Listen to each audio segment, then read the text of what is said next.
But I wanted to ask a question about worship. I've been to the mosque a few times, and I've always wondered, and maybe there's scripture for it, why it is that it seems it's always the men together at worship, and you know the thinking behind it, or maybe you can explain for those of us who have seen it, and maybe those who haven't seen it would be curious about that. So the question is, why is there a segregation and why men are always there? So it's really important.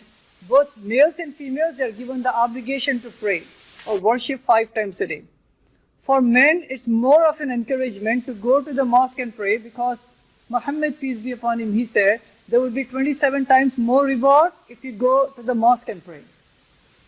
But the lady, she can still pray at home, she will get the equal reward.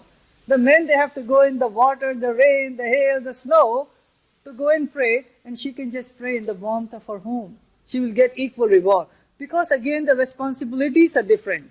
She may have the responsibility of taking care of the household and the children, bringing up the children. Humongous responsibility. But then she gets equal reward if she prays at home the same prayer. Number 1. Number 2, many of the mosques, especially the MSI mosque, which is down the street over here, many of the mosques, they have a separate room or separate floor in which women, they pray in their own area. And men, they pray amongst the men.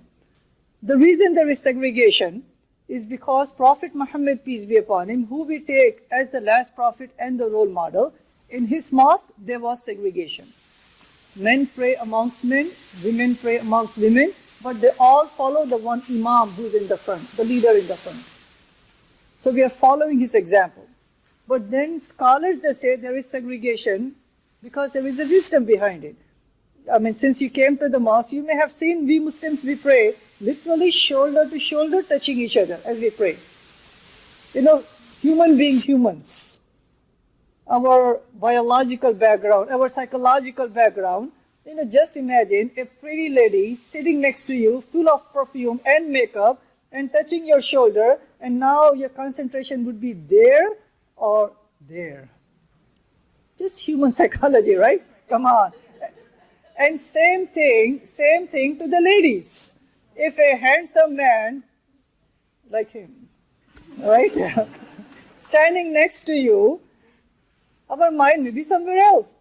In a house of God, our purity of thought should be, the focus should be the Creator, not to the male or the female, especially opposite gender. And the sisters may not be comfortable. I mean, I have a daughter, 7th grade. I would not be comfortable if a strange male is touching her and praying next to her. She would not be comfortable. I would not be comfortable. So to retain piety and chastity and the focus, especially in a place of worship, there is segregation. But segregation does not mean that somebody is superior or inferior. Just because men are in the front, they are superior. Women in the back.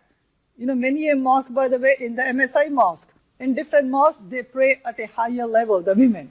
Are they superior to the men? Because at the higher, no, they are not. Equally, the prayer is counted, by the way.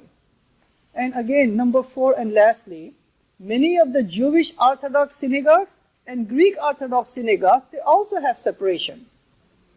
Again, for the purity of the thought, and we are following the example of all the prophets, especially Prophet Muhammad, peace be upon him.